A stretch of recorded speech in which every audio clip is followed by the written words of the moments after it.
for Tosin to come because we're gonna get into we're gonna start watching soccer, people. I'm gonna try to get into a new sport. We're gonna go through this process. We're gonna show y'all each week how long it's gonna take me to understand this thing. And I am accepting different pitches from fans out there. Which team should I root for? Let me know which team. Manchester United are the Chicago Bulls and the Dallas Cowboys. Yeah, but like it's the most famous team. It's like you root for the fucking Miami Hurricanes. Same concept. Yeah, but at least Miami Hurricanes were decent this year. at least they're decent this year. But this is perfect time to bring the homie Tosin on, man. Tosin, welcome back to the show, my brother. How you feeling? I'm good, man. How's everyone doing? Everyone's good? Pretty good, man. Pretty good, man. I was just telling them about my journey that I'm starting, trying to get into soccer. Even though I know it's called football. I will never call football, but I will call it. I'll be watching starting next week. Tosin helped put me on. I've been watching a lot of YouTube videos, trying to get my knowledge up to what's going on, man. But I've been trying to take pictures on what team should I root for. I see somebody in the chat says I should come root for Tottenham. I've been to the stadium. I'm gonna tell you right now. Don't listen to them. They hate you. That's why they told you that, because they hate you.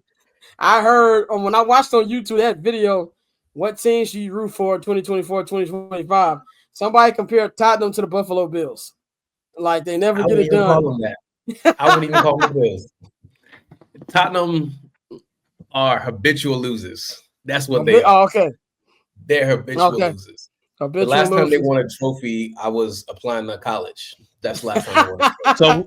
So I'm not necessarily a fan of going after like being a fan of the big guys, but like who is the team that is on the come up and got a chance to be special? Like that's the team I want to jump. Also, what league are we talking about?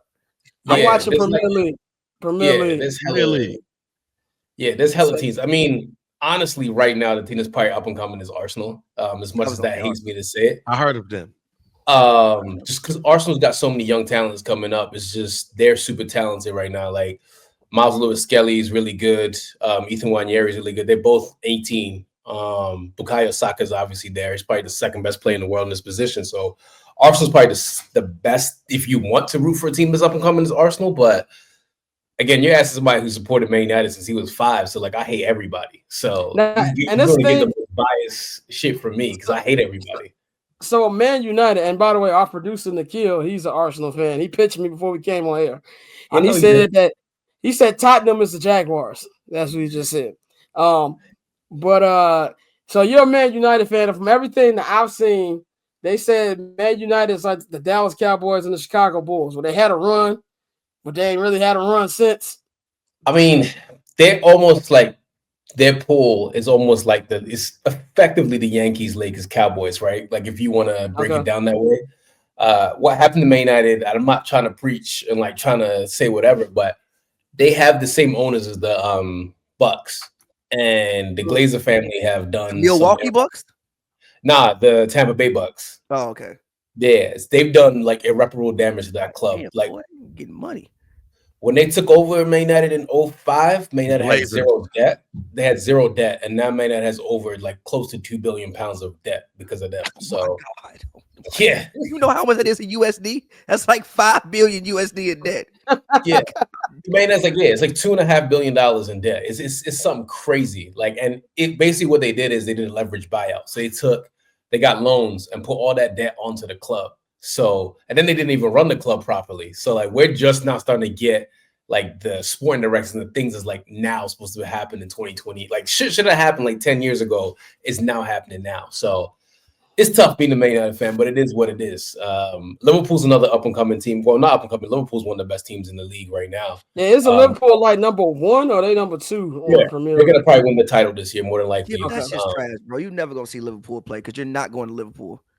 Yeah, that's one thing too, Scott. Like, if you're going to be a fan of these teams, you got to remember, if you're not supporting a team in London, you got to go up north or somewhere like you just don't want to go. At least Manchester has a Soho House, and I've seen Manchester nightlife. Like Manchester, I actually want to go to Manchester. So you think I should base my soccer fandom on who has the best nightlife? No, you should base your soccer fandom on where you want to actually go. Yeah, But and when see, they want so what does when they Man want City to call play? you a nigga. What is Manchester. Manchester? Yeah, Yeah, it's okay. north. So didn't we? Okay, now I'm showing my I've only been to London one time, but didn't we get off on one of the Manchester spots? Path is that? Do they play in that No. area? No, Okay, we that's didn't get off different on area. fucking Manchester. Okay, That's a whole different city, bro. It's like see, look, LA to the Bay. Hey, this nigga Pappy, I asked a question. This nigga's acting like you the dumbest nigga of all time. I was asking a sincere question. No. Listen, it's like LA to the Bay. Oh, okay, that's far. Okay, Yeah. okay, Yeah. all right. It's like a So 3-hour train ride, I think. Man City had a huge run, but now Pep might be leaving this shit. So they might be on the decline. That's from what I've been hearing. Pep's So not if going that- anywhere. Pep's Okay. not going anywhere. But I mean, again, City, they got really good owners in 08. Because before that, nobody gave a fuck about Man City, like at all. They got really good owners now, and like they're rich. So it is what it is. But yeah, I mean, it's just one of those things where it's just like everyone has their day. Like Liverpool back in the 70s and 80s were that team. Then they fell off in the 90s and 2000s, and now they're back. Same thing with Man United. Like 90s, 2000s, Man United were that team, and then they fell off. So just ebbs and flows and things like that. But it's just really I wouldn't pick a team until fall. I wouldn't pick a team. I'll just keep watching the games and just try to see who you vibe with. Like that's Right. the big thing, is just picking a team you vibe with, picking players you like, because once you stick to a team, like you can't switch a team. Like that's never gonna happen. So yeah, right. And the thing too, I know I'm picking a team. See, the teams that I root for in my major sports leagues or American sports leagues, I had no choice in the matter. Yeah. I had no choice. You think I'd have picked the Bears if I had a choice? Come on now. Let's be real. I had no choice. When I was born, they cut the umbilical cord and slapped the Bears hat on my head. I had no choice. and then you became a vice lord. Oh, no. The Lord's out west. I got no, absolutely not. Bang looked at me. He was like, "Hey, hold on now. What's happening?" Absolutely not. Absolutely not. I will not get. Okay, all right. He said, "I got." Oh, Nikhil said he got the Arsenal ticket plug. All right. Yeah, we need that. That's a nice bribe right there. I will say, as a professional Arsenal hater, Arsenal are the culture club of England. Like they've always been like the culture club, but Arsenal always finds a way to disappoint you in the most hilarious way. So that's the trade-off. Like you're going for the club with like all the niggas at. Like that's historically where all the black people, you know, culturally wise, would like support Arsenal. What we doing? We know what we doing there. Yeah. But the thing is, the last time Arsenal won the league, I was in middle school. I mean, you know. Hey, don't win every year. No. That's 21 years, man. That's 21 long years. So I don't know. It's really just your choice. I can't really make a choice for you. I made Kevin on stage a Man United fan, and that man is suffering right now. So the last time my basketball team won a championship, Bill Clinton was in office. That's how long DMX had no one album in the country. The last time my favorite basketball team won a championship, and I'm up here spending 20 minutes talking about Josh Giddey. Yeah, right. The first album. Now I'm spending 20 minutes talking about Josh Giddey and Kobe White. This is what it has come down to. Now, final question before we actually move on to other stuff. What should be the things I should watch for these next 2 months of the season? So basically the season's kind of wrapped up at this point, right? Like in the Premier League, because Liverpool are they've got a big ass league. You're not really going to catch up to Liverpool at this point. I think the biggest thing you look for is Champions League, right? Like how Arsenal's going to do in Champions League. You're going to be an Arsenal fan and play against Real Madrid. Second thing is just who's having fun. I mean, that's really it. It's towards the end of the season, you're going to start seeing a lot of the younger players come through, depending on like where other teams are. So it's just really about having fun. And Arsenal probably have some of the best youngsters in the league. So that's really it. It's just trying to find a team that has the most fun and plays the most fun football. I mean, right now, Arsenal don't have a striker, so it's going to be very ugly football you're going to watch. You might just like, damn, this shit's ugly. But it's really just about who you vibe with and who you're having fun with. That's really it. Yeah, I'm definitely. I know I've been looking at like what the schedule's gonna look like. A lot of them should be on wild early, but we gonna figure it out. 6:30. Yeah. I can't even walk at 6:30 in the morning. Trying to use the bathroom at 6:30 is like, you ever notice when you get old, when you get in your 30s, and you wake up in the morning like you learning how to walk again. In the morning, it's like, all right, nigga. Like it's like it takes longer. Huh? No, I ain't at that part. That's because you come in the house at 6:30 in the morning, nigga. That's why. You going to bed at 6:30. But so what this is my last question. This Champions League, so I understand that's like the top 4 in the Premier League. They go into the Champions League. That's like a single elimination tournament type deal. Nah, so Champions League is basically the best teams in Europe, right? So like you have the teams from Spain, England, basically every team in Europe, right? It's like a long tournament that runs from like July to June. So July through August, September is like the, trying to get ready, like all the like teams that aren't the sexiest teams in the world trying to qualify for the main tournament properly. So it's basically a long tournament of all the best teams in Europe trying to win this trophy. Right, and that's really it. And you have the other version. Europa League is like the best of the worst, and then the Conference League is the best of like the worst of the worst. So that's basically it. So it's like you're trying to battle to be the best team in Europe. Effectively, it's like a round robin tournament of. Gotcha. Okay. And they changed the rules this year. This year was like the first year they've changed like the way the group stage was set out. So, but yeah, it's like all the best teams, and then like if you win the Europa League, you qualify for the next year's Champions League. So. Yeah, I do think they need to bring relegation to American sports. It'll never happen, but they need to. Nah, see, there's too much money to be made. Right, there's way too much money for that to happen, but they need to. Yeah, it'll stop tanking, nigga. It'll stop tanking for sure. And send them niggas to the G League. Yeah, send the Bulls, send the Wizards to the G League for real. Send them niggas all the way. The Wizards might not even win in the G League. Like that's how. Somebody said Cooper Flag was like almost. I'm gonna go back to college. They're like. The Wizards gonna be still there next year. Ain't nothing gonna change. Nah, I don't think the Wizards had a pick next year. Who has they pick? I think it's the Knicks. The Knicks had the Wizards pick? I think. Now it might be some protections on it that I don't know about, but I think it's got to be. Nah. From what I'm reading right now, because I was actually going through it. Nah, they got their pick. It's in the. I think it's a year after that. One of these years they don't have a pick. The Knicks got it. Yeah, he's not staying there for 3 years.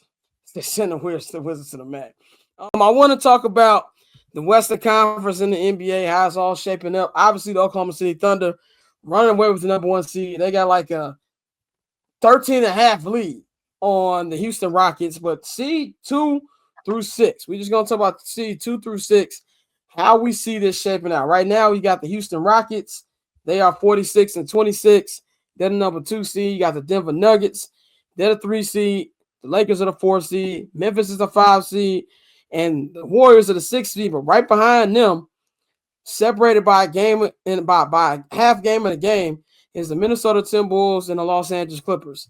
To me, I think when this all shapes out, because right now you got the Denver Nuggets only a game behind Houston, the Lakers only a game behind, or 2 games behind Houston for the number 2 seed as well.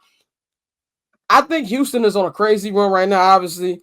9-1 in their last 10. They've really been hooping, even though that looks like a team that, even though they're having a good regular season, I don't think it's a team that if they play anybody in the first round, 9 times out of 10, I'm probably taking the other team in a 7-game series. But I think that the 2 seed is probably gonna be Denver, in my opinion. I can see the Lakers getting up to number 3, but I do feel like Memphis is gonna stay where they're right now. And I was gonna say that Golden State maybe have a chance to get to 5, and they're only 2 games behind, but I think the Steph Curry injury is going to slow them down just a little bit. And I do think that either the Clippers or the Minnesota Timberwolves have a very good chance to get up in there as well. I just don't see Memphis as bad as they've been playing. I won't say bad, but even though Ja Morant don't look like the old Ja Morant to me, like I don't know who this nigga is. Somebody must have kidnapped the real Ja. They took his guns away, and now he ain't playing like he used to play. I don't see them dropping all the way down to where they have to worry about a play-in or shit like that. So right now, I probably have to go Denver number two. I'm going to go Lakers number 3, Houston number 4, and I'm going to keep Memphis at 5, and I think Golden State stays at 6, despite where Minnesota and the Clippers are coming from. But I think if there's any team in the play-in who probably has a chance to make some noise, I'm still going to say Minnesota. I understand Kawhi's been hooping, actually playing ball. I understand that James Harden, even though he got hurt, is somebody that could really hoop. when it comes in the playoffs, but I'm just not putting money on them. By the way, Pat, I was not in the club. No, that's not what I was talking about. Oh, okay. I thought you were talking about me with my voice. But no. But are you talking about James Harden? No, don't. No, I'll put it. Never mind. Never mind. Anyway, that's how I see that falling out for the rest of the league. Pav, how you think the West is gonna shake out from 2 to 6 seed? Man, bro, it's complicated, bro. I don't even have a definitive answer. I do think that Houston is gonna stay at number 2. I think that Houston, like you said, I think Houston been having a great regular season. They're one of the younger teams, so they've just been healthier pretty much than anybody throughout the season. So I think Houston stays at 2. I think Denver. I honestly, I think that the only thing that might change is like Minnesota moves up to 6. I don't think Memphis falls. I mean, well, honestly, Minnesota could move up to even 5 because I don't think Memphis is going to really start winning basketball games just because like they have so many guys in and out of the lineup consistently. And yeah, I would have picked the Warriors to end up the 5th seed, but I'm with you. Granted, I know Steph isn't like not like he like is down bad, but he's definitely gonna miss some games. And I think Steph misses some games. They'll probably take some L's. But yeah, I think Minnesota jumps up, but I think the rest of it pretty much stays the same. And I think the play-in, I know we haven't gotten to it yet, so I don't want to completely go into it. But I know with AD coming back, I mean Dallas was losing some games, but if AD coming back and the Suns are winning some games as well, I think that 10th and final spot will be something that will be fought over. And yeah, but I think for the most part, everything kind of stays the same. I just think that the Timberwolves move up now because of Steph's injury. And I want to say the Clippers. I really want to say the Clippers because, again, Kawhi, I think over the past 5 games, he's been giving you 26 points, 50% shooting, 40% from 3. I think 2.6 steals. So he's been looking back like to old Kawhi. But I'm going to still say the Timberwolves just with, Randall coming back. They got Rudy back now. They've been playing much, much better. I'm going to still say the Wolves to move up and probably the Warriors to fall out and be in the play-in. So you think the Lakers are going to stay where they at? You think LeBron's injury screwed them? Yeah. I think the Lakers stay around 4. And I think as I know Jokic missed some games, but, Jokic isn't the guy who just gets hurt. For real, so I think that Denver will continue to win at the pace that they've been winning, and the Lakers probably stay where they are. That's something for me. The Lakers, I don't think they want to stay at that spot because you don't want to see OKC in the second round. Like you want to avoid them regardless. Niggas. Yeah, I mean, yeah, but it just looks better. If you're scared, what you come here for? I get that. I don't think LeBron or Luka scared of them niggas. I'm just saying, from a matchup perspective, I would much rather see Houston in the second round than I would rather see Oklahoma City. I'm not gonna lie to you, bro. It's not a guarantee that they make it out the first round. Who, the Lakers? No, no, not them. Well, them too, depending on who they play. I'm talking about the Thunder. Like the bottom of that conference, bro. It's not a guarantee they make it out, bro. Am I the only one who's like really believe? Because I feel like a lot of people are getting off the Thunder bandwagon these last couple weeks. I'm not off the bandwagon. I just think that anybody that they will play, well, not really. Yeah, I think anybody that they can play can give them some go, and it can be a 6-game series. If they play the Clippers, I think number one, you're penciling in for a 6-game series as long as Kawhi is healthy. Harden gonna be in hell the whole series, hell. But as long as Kawhi is healthy, I think we get to 6 games. You know what's crazy about the Thunder? They got a dude that looks just like Duke Dennis, but he's Asian. That's just crazy. Jalen Williams looks just like Duke Dennis. I was watching the other day. I was like, that's Duke Dennis right there, but Asian. Asian Duke Dennis is hilarious. Blasian, excuse me, because he's definitely half black. But yeah, he's definitely like bizarro world Duke Dennis. I was watching him. I was like, yo, who is this dude? But got a triple-double the other day, apparently. So good for him. That's funny as hell. How do you see the West playing out, Tosa? Same things Pat was saying. I think the only team that might drop out is the Warriors because of Steph, but I mean, I just think the Warriors are going to lock in eventually. They're going to realize, like, all right, it's time to stop fucking around and, like, let's get back to where we're going. But I just do think, like, the Timberwolves just got to figure it out. I mean, them getting healthy again is good. The Grizzlies, like you said, I don't know what's happening with Ja.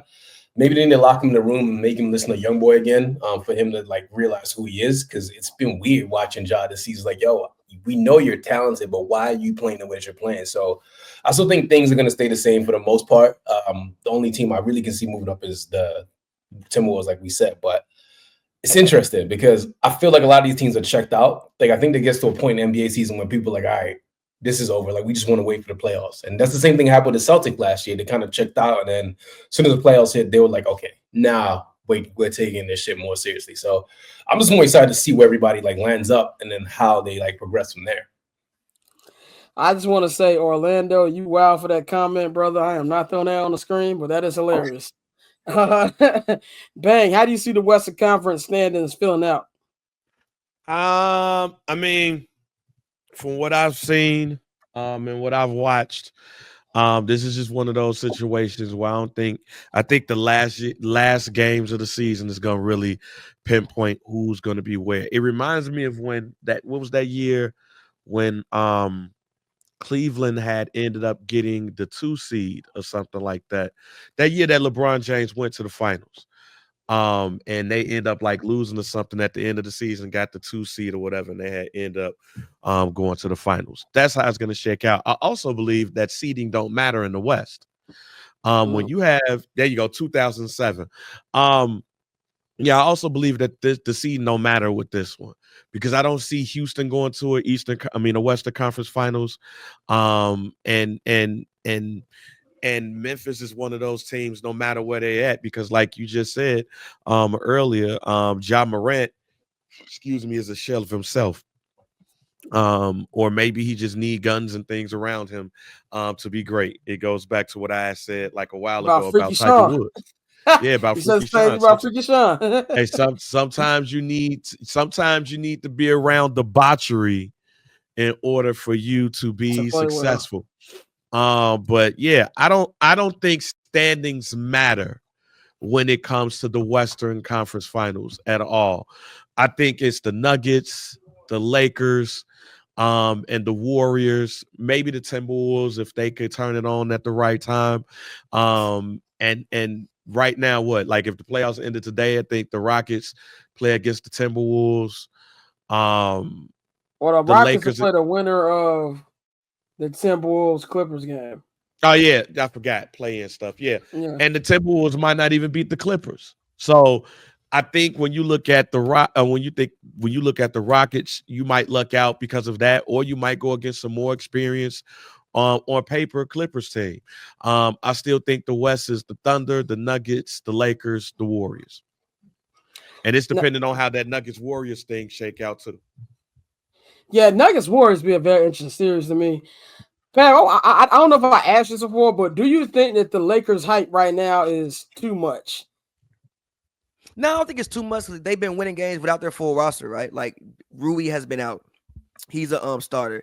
Jackson Hayes was gone. Jackson Hayes, since Luka's been there, has been completely unlocked. Like Jackson Hayes means a lot to this basketball team. When he's not there, they feel the impact. So no, I don't think like the hype is like unwarranted. Again, you got Luka and Brown. Luka ain't even in shape. He can't even get past nobody yet. Like, have you seen him? He can't even get past nobody.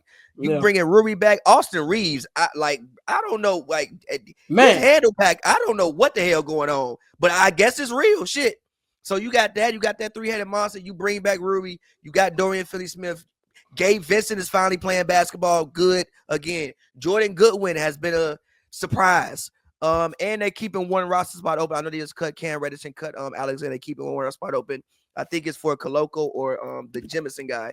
So no, I don't think the hype is unwarranted because again, they are winning games without their full lineup. So when all those guys come back, I think you got to be excited about what they could potentially do. Gotta talk about Mr. Will Smith, man. Mr. Will Smith himself, Big Willie style, for this whole little run he's been doing, I guess, like, immersing himself back with black people, which is something I've been noticing a lot more. Not saying that Will don't be around black people, things like that, but I've noticed him kicking it with the niggas a lot more post Chris Rock slap, post Oscars ban than pre Chris Rock, pre Oscars ban. Now, of course, he has an album that is out today. I haven't heard it. I will not be hearing it because I didn't like Will. It was at his peak. You know what I'm saying? I was not getting any play over here, but more power to him. He's on a whole little press run, been interviewed by Sway, said that when he was thinking about his comeback, he only He only talked to Jay and Kendrick about what he should say and things like that. So, but what's noticed to me is, he's ringing the bell at the Sixers game, doing a 2-hour podcast with Gilly, doing random TikToks and Instagrams with random Philly niggas. Will Smith has been a celebrity for almost 40 years, and he just not getting a key to Philadelphia.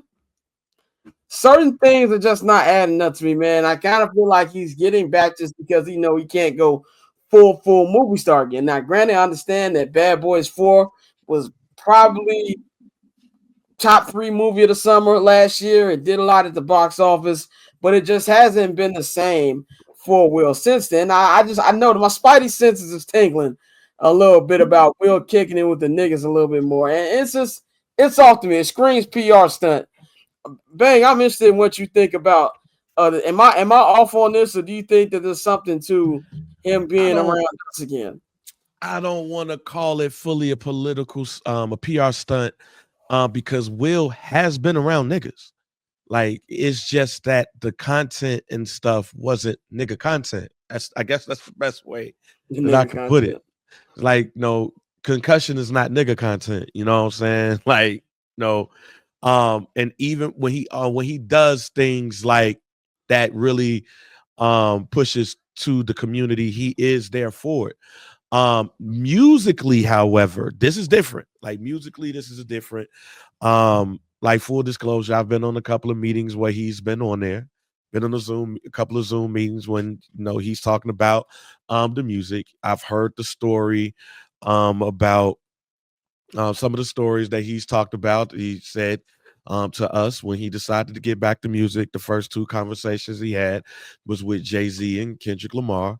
They told him to be real and some other shit and everything.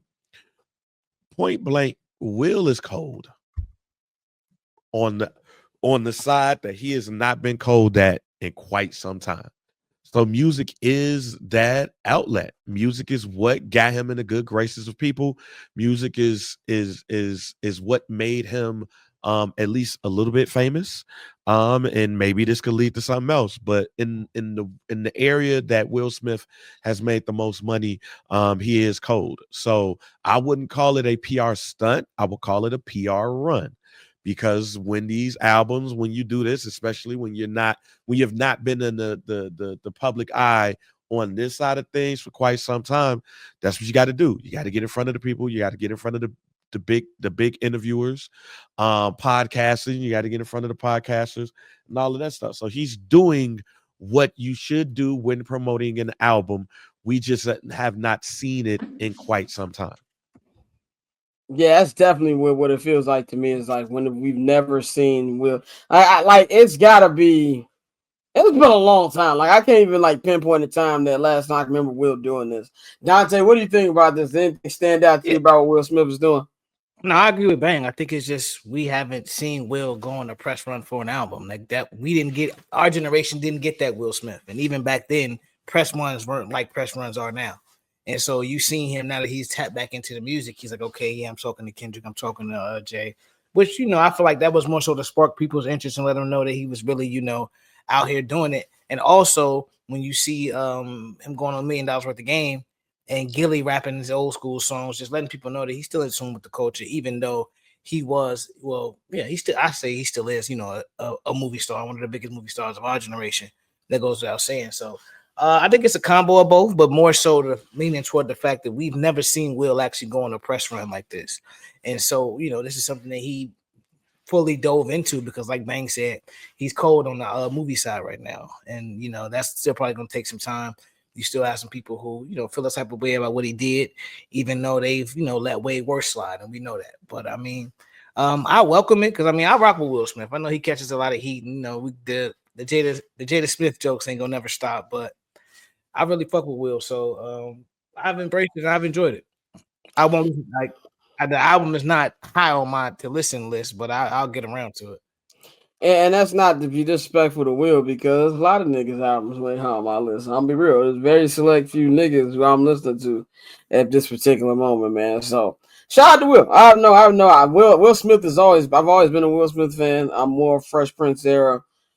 couple more. I'm not the biggest Will Smith movie fan. Like, I like a couple of them. I think he's a solid actor. I always scoff at him being in the same category as Denzel because I think it's disrespectful to Denzel. But I definitely am a fan of some of his movie, and I love the Bad Boy. And you gotta watch if you haven't started watching it yet, Scott. You gotta watch number one on the call sheet. Yeah, I haven't got to it yet. It's definitely number one on my watch list. I watched it. I watched part one, The Men, this morning, and the ladies was white noise because I started to go to work. But no, it's a real dope so they break it up into women and the men and women episodes. Yeah. But you will love it because this is up your alley. You will love it. Yeah. I saw the trailer and I was immediately like, okay, this is where I gotta watch. So I'm gonna definitely watch that. The biggest story of the other week, calendar year so far. Stephen A. Smith versus LeBron James, round 2. This one started on, I think it was Tuesday or Wednesday, when LeBron James made a surprising appearance on Pat McAfee. I saw Pat McAfee post a picture from the LeBronization. And I was like, whoa, LeBron actually did a sit-down interview with Pat McAfee of all people. And boy, did that set the internet ablaze. And, Stephen A. responded on his show, the Stephen A. Smith show, and everything just went right. LeBron is out here posting Instagram trolls, and Stephen A. saying if LeBron would have did this, he'd have smacked him. Everything has just been out of control that we've been seeing. And I look at it like this, man.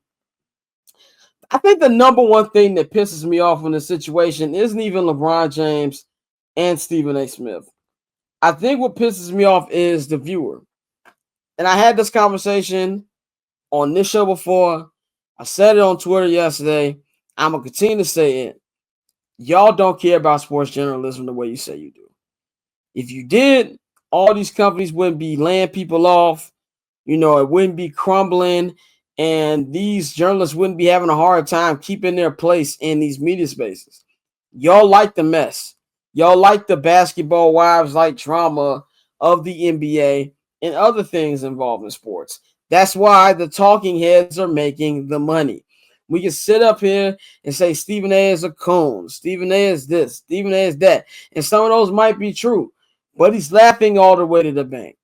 I've never seen a talent like Stephen A. Smith, who has already lived up to their contract extension. Already this week, I would ask for a raise. And first of all, I just want to say I think both of these niggas played themselves. A lot of lines were crossed. Both of these guys using bullshit excuses for why they don't like each other. They just don't like each other. Stop using other things. If you're Stephen A., you think this is strictly just about LeBron being upset about you not thinking he's Michael Jordan, I think you're a moron. I think if you think this is just LeBron James fighting on his fighting on top of this thing of him just being the best father ever, I also think you're an idiot. These two, for whatever reason, don't like each other. They need to be upfront with the reasons that they don't like each other. I thought it was very nasty of Stephen A. Smith to go on First Take and say that LeBron wasn't at Kobe's funeral when we all know he was at Kobe's funeral. Diana Taurasi shouted LeBron out in her speech at the funeral. And let's just play in the game that he didn't go. Why is that something you air out there? Then you go out there and say that, oh, he wasn't in his best friend Dwayne Wade's Hall of Fame induction. Are we completely forgetting the fact that Bronny went to cardiac arrest that week? And I think D Wade understood why he couldn't make it. I think this clown stuff. And then as somebody who is a notorious double downer like myself, but when somebody has actual proof that what you're saying did not happen, you can't double down out there, especially with the platform that Stephen A. Smith does. It's irresponsible. And now back to this beanhead ass nigga LeBron James that I've been screaming from the mountaintops for years that he is an egotistical, narcissistic, pathological liar.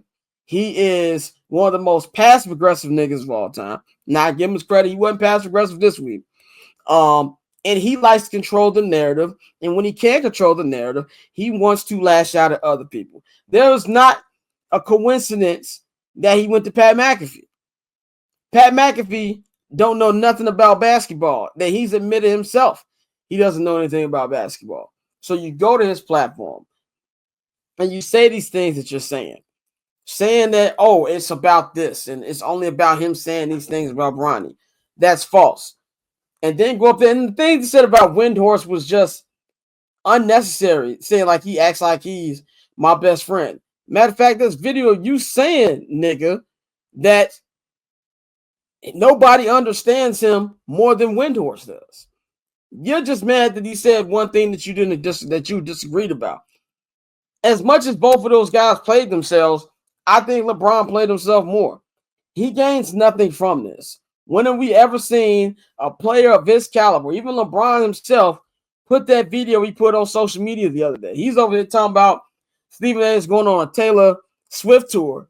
Nigga, you the one who went out of your way to go to Indianapolis, Indiana, to do this an hour and a half interview. LeBron James is way too smart and knows too much about the game of basketball to go up there and spit that generational nonsense that he was spitting. All those Twitter talking points talking about Giannis to score 270 points in this league. I'm getting tired of all this different era disrespect. And that's from the old heads too. I'm tired of niggas like Charles Barkley and Shaq, Oscar Robertson acting like some of these guys couldn't play in their era. You know what I'm saying? Like that's the issue with all of this. So he knew what he was doing. So you can't come up here and accuse Stephen A of being all in the videos when you the same nigga. And Stephen A, you can't say up here that if he'd have did this, I'd have slapped him. He was in your face and you said nothing. If anything, that was your time to wild out. He not going to beat you up in the middle of a game. If there's any time that you could talk crazy to that nigga and get away with it, it was then. So I'm not trying to hear none of that. So both of these guys are just out here and they just don't like each other and they're throwing us in the middle of it. Now, for the fans saying, oh, wow, why is this? We need to go back to the old days. I seen somebody say, oh, man, I wish Stuart Scott was still here. That's a different era, bro. Y'all the niggas watching this. Y'all the niggas that's y'all the reason that Stephen A. Smith got 120 million or whatever he got and is able to do whatever he wants at that network and including on going on conservative tours with Chris Cuomo and Bill O'Reilly. Because he can do it, because y'all watch it. When LeBron was in his face and doing all those things, where everybody go next morning? First Take. That's just what it is, man. So I'm tired of the nonsense and acting like y'all care about sports journalism. You don't. If people started that night, let's just say after the Pat McAfee interview that they started First Take talking about the run that the Oklahoma City Thunder is on, or Nikola Jokic going 39, 10, and 10 the other night, or really just the great Western Conference race that is going on right now. Seeds 2 through 7 are separated by a game. Y'all don't want to talk about that because they did, you will be bored. So cut the crap. That's all I got to say about this. Bang, I know you got a roll, so I'm going to get the floor to you first. What is everything you feel about this situation and just how it's been playing out? You damn near said everything I was gonna say here, sir. I don't think either one of them are wrong, but I also believe that none of them are acting right. All right, look, let me start by the Stephen A. Smith side. Everybody keeps saying like Stephen A. got to let it go. He's a journalist. Tell me a journalist who let it go. Tell me. Nobody. Journalists specializes in having the last word. So why are we going to expect Stephen A. to not want to have the last word when journalists always have the last word because they control a pen? Now, with that being said, he let his emotions get the best of him. He was saying some good shit yesterday on First Take. But when he started mentioning the Kobe and the Dwayne Wade shit, you ain't even have to take it there. I said it in the group chat and I say it here. It's like I was waiting on Stephen A. to say he's on the Balco. Oh, that we're a week away from that. Now I was waiting on that, but I also believe that from a Stephen A. Smith standpoint, because he fucked up so royally, is over from his side. LeBron James deserves ample criticism here, because I'm sorry, dad or no dad situation. It was very unprofessional of confronting somebody at the game. We can talk all that nigga shit we want to about how, oh man, hey, anytime, any place, all that. It was calculated, ladies and gentlemen. And this is part of why I hate debate shows. This is also why I hate debating with niggas. This is why sometimes I'll be like, look, we can agree to disagree, but ain't nobody gonna try to change my opinion. Because this is what is not. That's why I've said that on here a couple of times. Because I hate debate shows. Because I believe you're 100% right. And I've said it here too. Niggas are the reason. The niggas who complaining are the reason why First Take existed.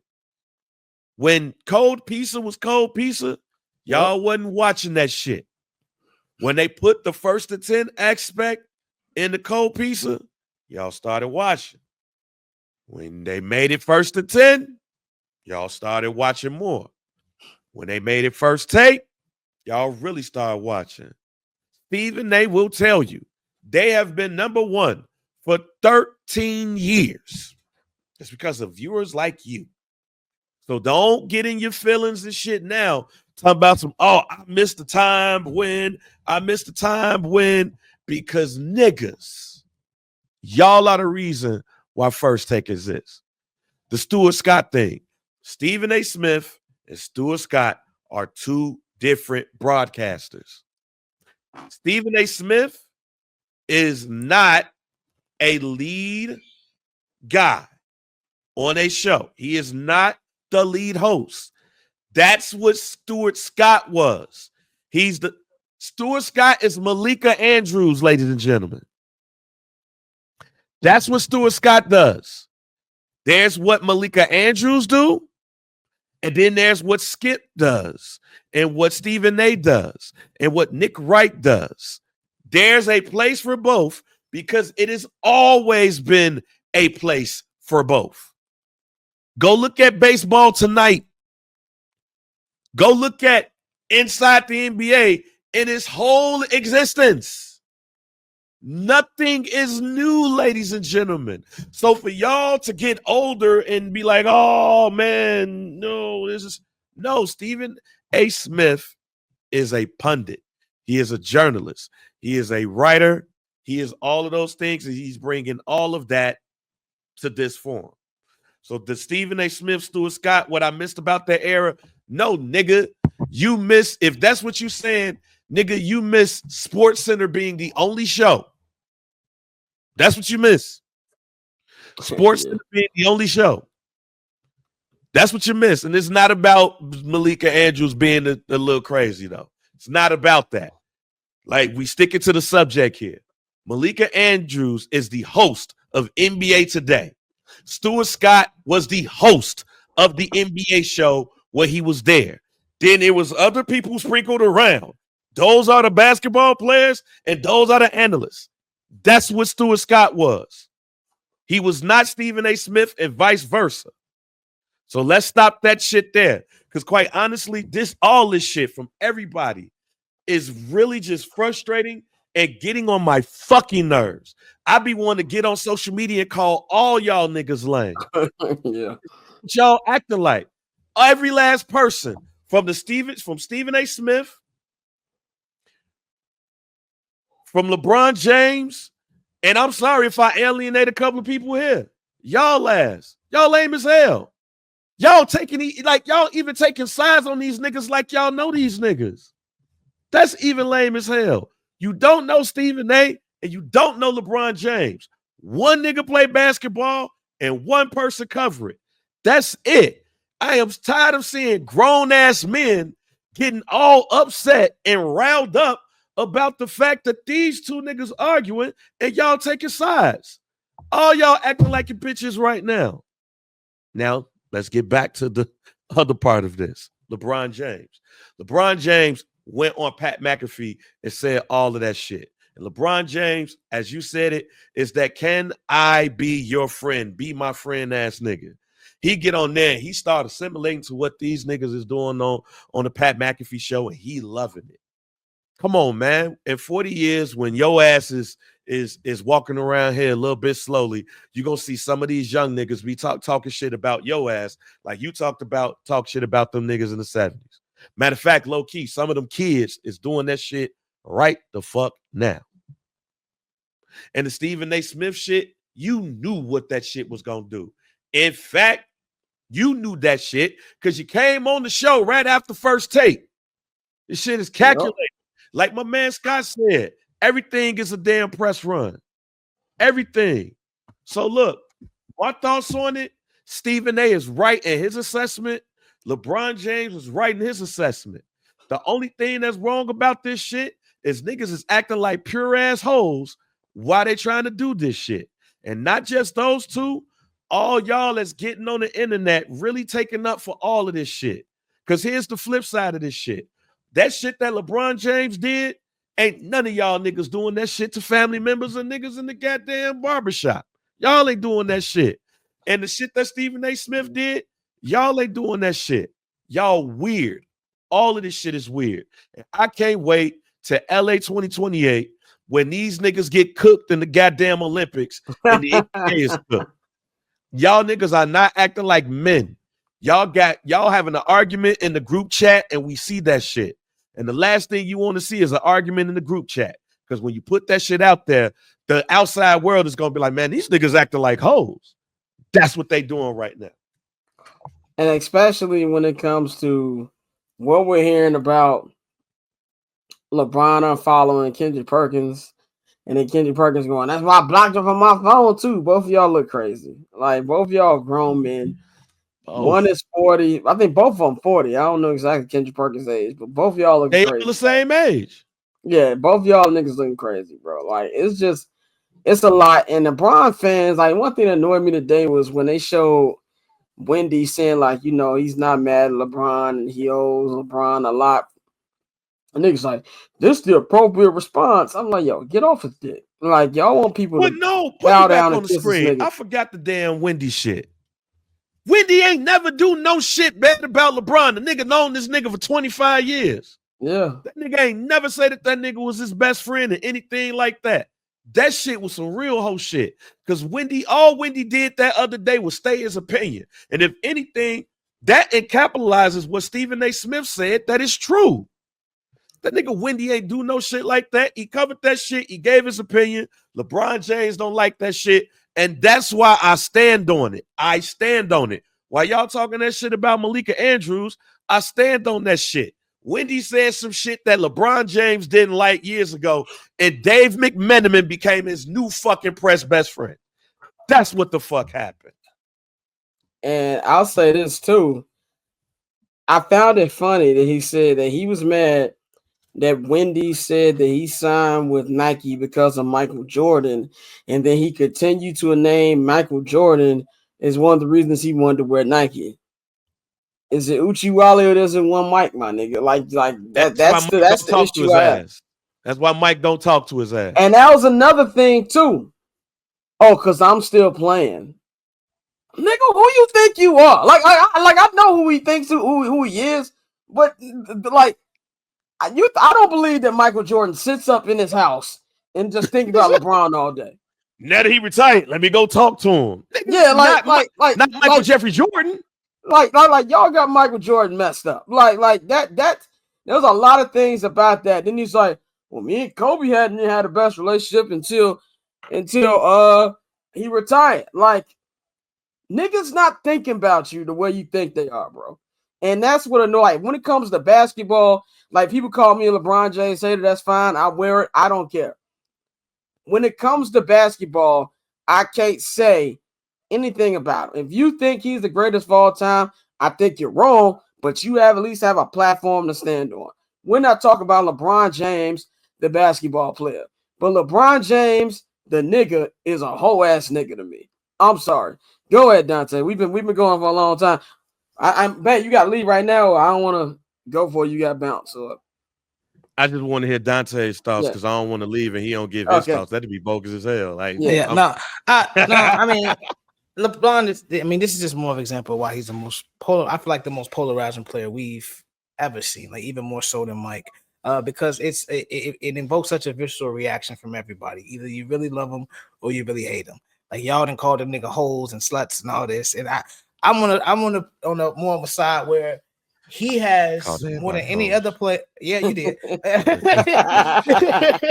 he more than any player that we've ever seen has been able to control his narrative.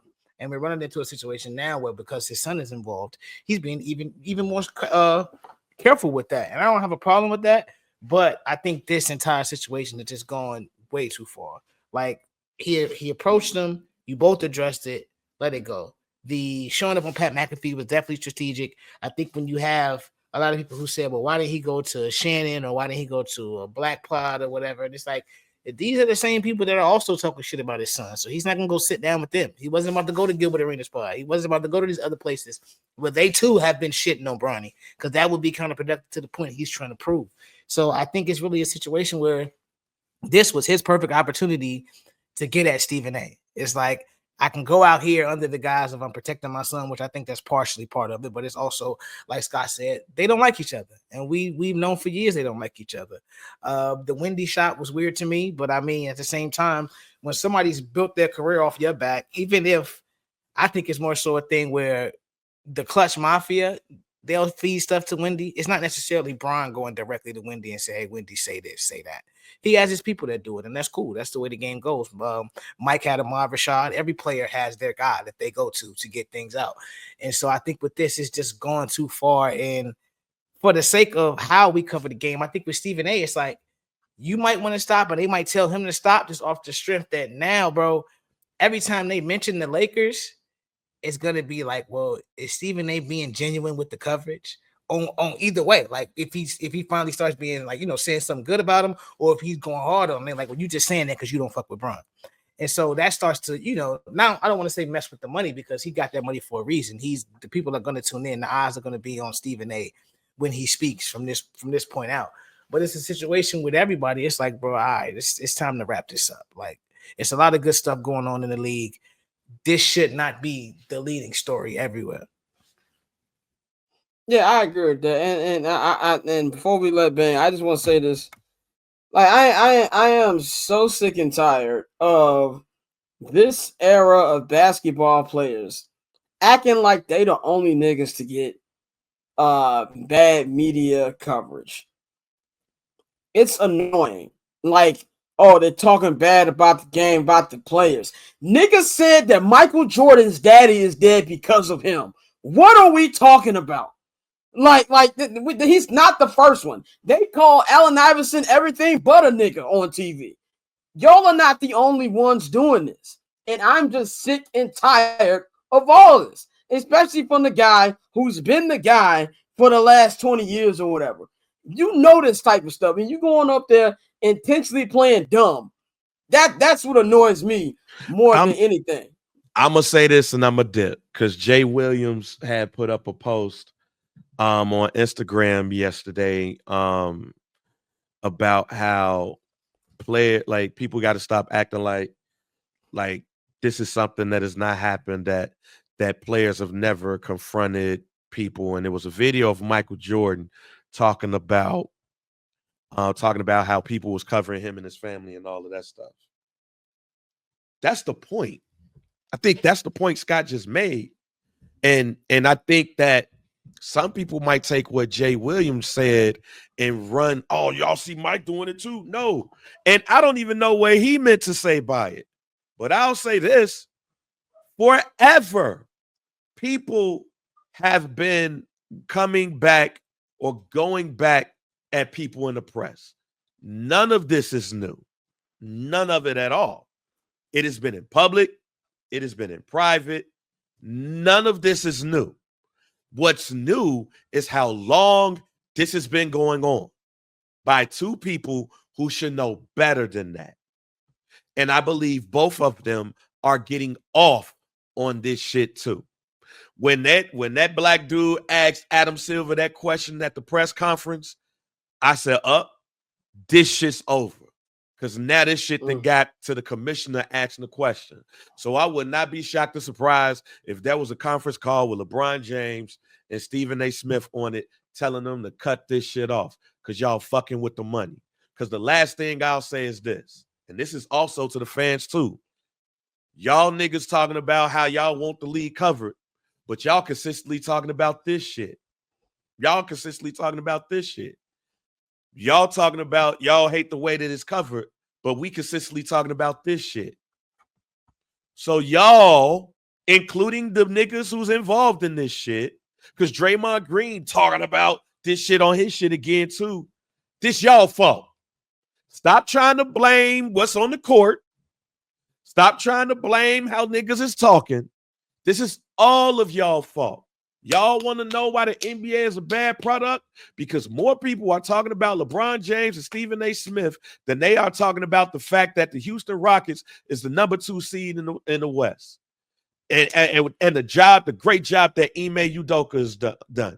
We ain't even said shit about homie with the damn Memphis Grizzlies getting fired today. The bullshit. That shit was one of the greatest moments in Chicago sports history, the way that comeback happened. It is one of the greatest comebacks I've ever seen in my life. To me, the way that shit happened only rivals Reggie Miller's 8 points and the way he did with the Knicks. Reggie and T-Mac. T-Mac. And yeah, T-Mac, right. And yeah. T-Mac at 23 and 13. The Detroit Pistons are the 5th seed, ladies and gentlemen. Detroit Pistons are the 5th seed. But not just the people on ESPN, because everybody on it, because it's the crazy part, y'all. Everybody on ESPN, they talking about this shit. Why? Because they got to skirt around the fact that it has to involve the $1 million man up in that bitch. Yep. So they skirting around it. So the only person that's really coming on ESPN and really talking about it is Stephen A. Smith. So ESPN ain't the one who really profiting off of that shit. Stephen A. is, though. Yep. But guess who's talking about this shit? We are, and I don't want to talk about this shit. Gil's Arena talking about this shit. Draymond Green talking about this shit. All these niggas talking about this shit. Ain't nobody talking about everything else we talking about. So get off that goddamn bullshit. Start acting like y'all holier than now, and this is what, because y'all know what gets ratings on y'all podcast too. Y'all have a nice one. Bang, I know you got a roll, so he's catching in his PTO early because Bang always says, "Why my PTO ain't got approved?" Y'all follow Bang at JR Bang, all social media platforms. Bang will holler at you on Monday. All right, y'all, peace. All right. And I'll just say this one last thing on this topic before me and Dante move on to our next topic. And that is, in a couple months, if the NBA Finals is Oklahoma City Thunder versus the Cleveland Cavaliers, and y'all niggas ain't talking about how this is one of the best basketball series for finals we've seen, you full of shit.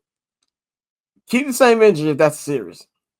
For all of y'all talking about real coverage, man. But Catch, I'm Not Gonna Hold You, hosted by Scott Lewis every Monday and Friday at 5 p.m. Eastern, 2 p.m. Pacific, only on HMB Media and the Barber's Chair Network.